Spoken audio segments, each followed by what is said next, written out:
It's not sustainable. No, it's not. It's not. Um, yeah, and you know what's interesting that you touch on that subject is how the Chinese use a lot of points on the bottom of your feet to, kind of like help different areas of your body, like your lungs, your heart, your head, the headaches, malestar, like all kinds of things. And what they do is what is that called? When they massage your feet, reflexology or something like that. Mm. And they already Acupuncture. they have everything pinpointed. And also there's another thing that they do, like they kind of like draw the toxins out of your body, by soaking your feet in with certain, I don't know with what, in the water.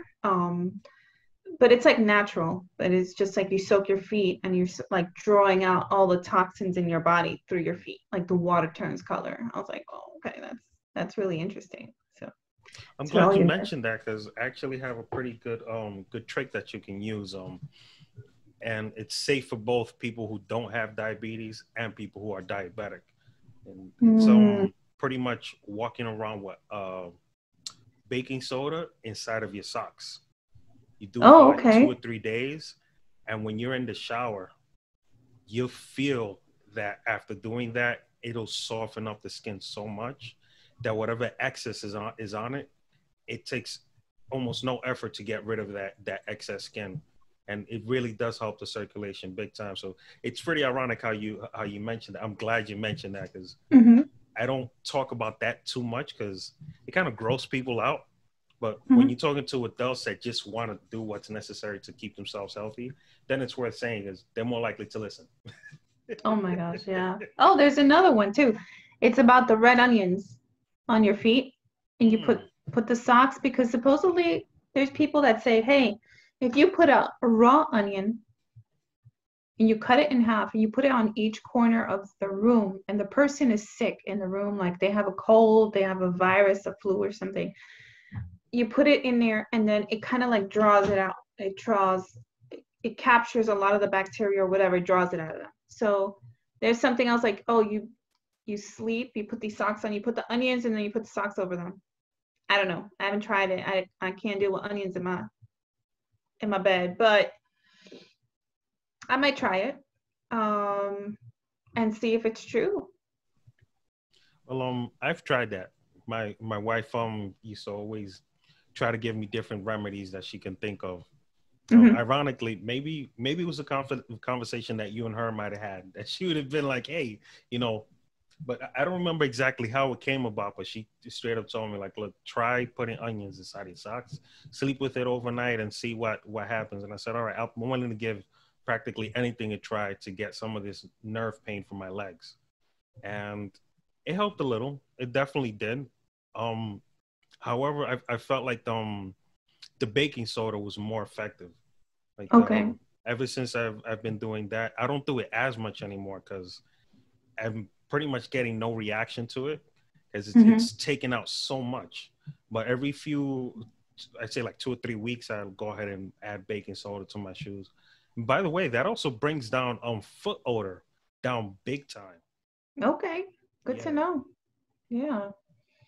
Because baking soda does work in the fridge. It does wonders and stuff for cleaning the household and whatnot. So I'm sure that if there's some kind of BO going on, baking soda might be the go-to as well for that. Yeah. There was a month that I was doing a lot of I wouldn't say detoxing because it wasn't so much of a heavy cleanse, but I was cleaning up the way I eat, and at the same time I was hydrating a lot. So there was a lot that was coming out, and I In the decided, sweat, everything, right? yeah. Yeah. So to keep that under control, I started putting baking soda as deodorant for that month. It was not easy, but I had to do it because I had to see what was making as crazy as it sounds, the more my under armpits smelled, the more I knew that what I was eating was having a bad reaction. But when I started going to certain foods that were my go-tos that I didn't get no reaction, I was less likely to have smell under my armpits. So baking soda helped with that. It kept the smell a little under control, and at the same time, it I started shedding under my arms to the point that the foods that I was reacting to, I'd get a light smell, and the foods I wasn't reacting to, I wasn't getting any smell at all. Oh, Almost wow. one time, like 3 months without using deodorant, and I didn't smell under my arms. Mira how the body is. The body is always working, letting you know, throwing out signals. That's amazing. Another thing that's pretty scary that sometimes used to happen to me when I used to get bad reactions. I used to get stuff like white little things coming out of my pores, and I would itch. I'm like, what the heck is going on? So again, I started paying attention what foods are making me react like that, and I just eliminated those foods for almost 2 years. This was back when Victoria was in the dance school. All I ate was vegetables blended and oatmeal, and my only variety from that was black plain coffee, water, and boring eggs. Two What about years. meat? Did you eat meat at the time too? I didn't touch any meat. I didn't eat any chicken. I didn't eat any beef, nothing like that for 2 years.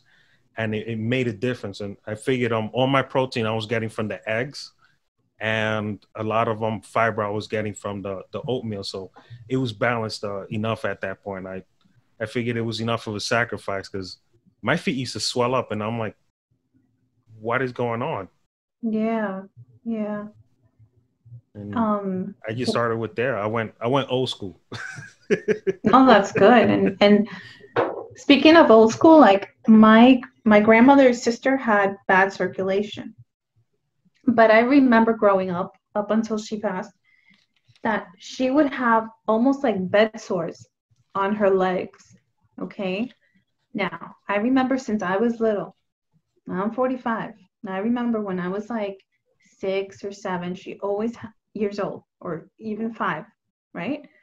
She had issues with her circulation. People would massage her legs, circulation, circulation, circulation. Then it progressed to just wear bandages on your legs.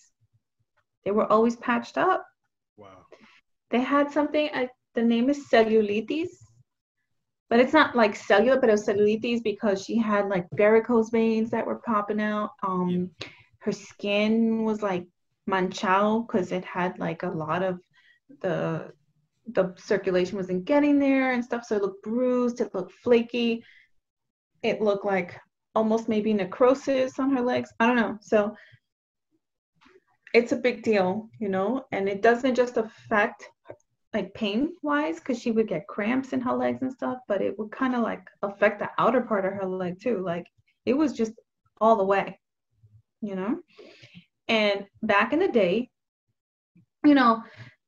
I remember like growing up, yeah, the food was maybe more organic in the sense like you would buy it at the market from the local farmer when we were in Peru. This is in Peru when I was little.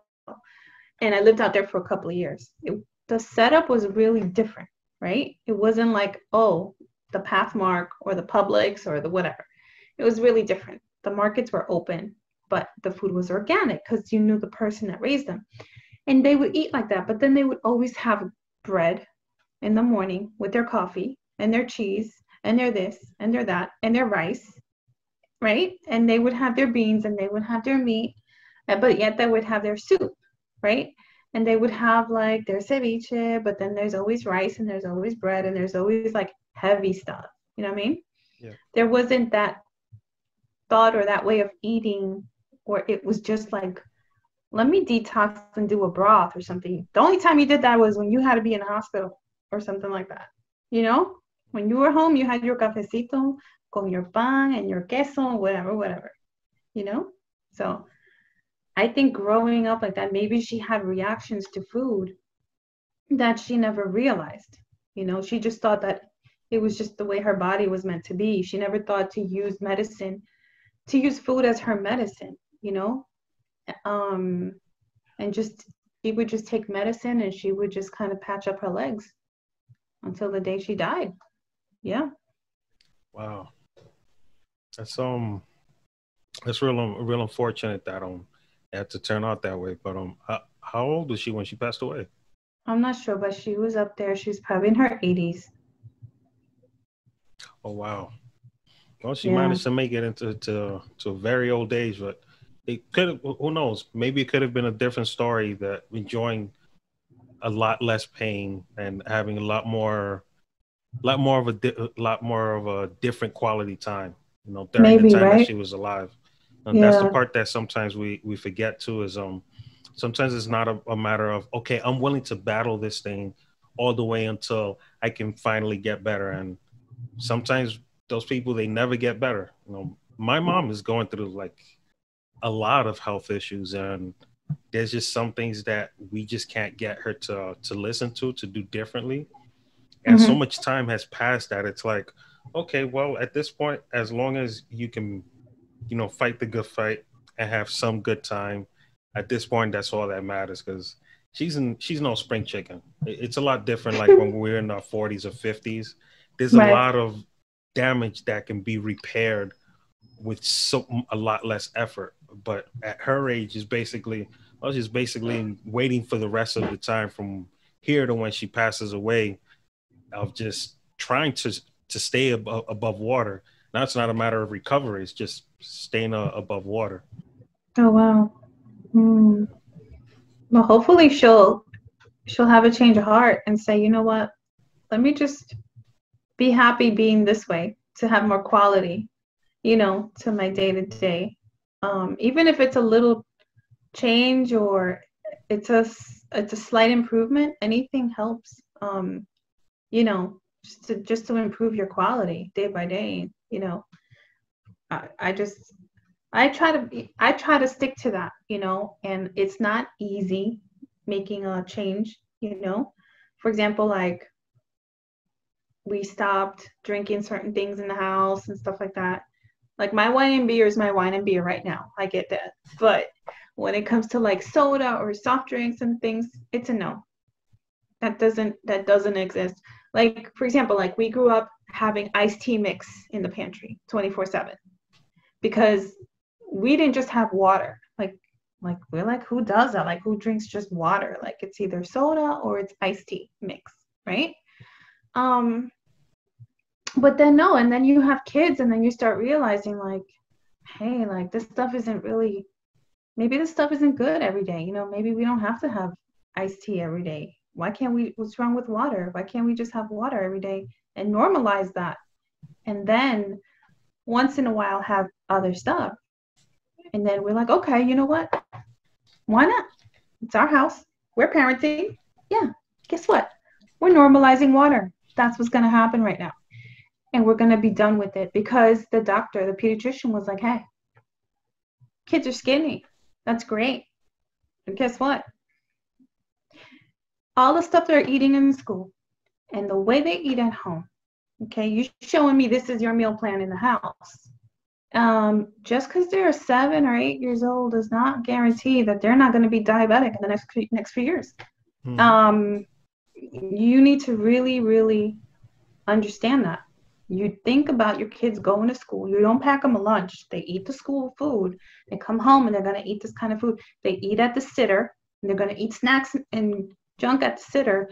And then you might come home and give them a decent meal if you feel like it, unless you stop by the fast food because you don't feel like cooking and then give it to them. So now you're piling this on and you're normalizing all of this too much, and it's not good because every day they're eating a bad meal a day, most of the time. Most of the time. So I was like, okay, so we stopped, and their palates, hopefully their palates get used to that. You know what I'm saying?